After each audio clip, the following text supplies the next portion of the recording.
So, hello guys. In this video ay tuturo ko sa inyo kung paano nga ba mag-loan or mangutang ng load, regular load sa TM. Pero bago natin simulan yan, make it sure na naka-like, subscribe at mag-comment down below ka dahil namimigay po kami ng free load at GCash sa aming mga solid subscribers. Okay, so paano nga ba mangutang sa TM? Dial lang po natin itong *143 number sign. So itong tutorial na to guys ay para to sa mga TM users or TM subscribers nationwide. So dial lang po natin yung *143 at piliin po natin itong number 12 para sa utang. Okay, so number 12 para sa utang guys. Okay, tapos piliin po natin yung number 1 para sa load.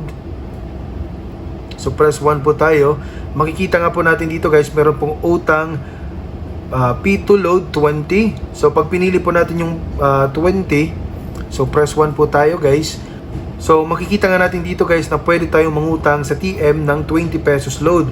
So meron pong 2 pesos na fee. So bale 22 pesos po yung ibabalik natin sa kanila kapag nagbayad na po tayo. At automatic po na dinideduct po nila ito sa load natin kapag nagpa-load agad po tayo. Okay?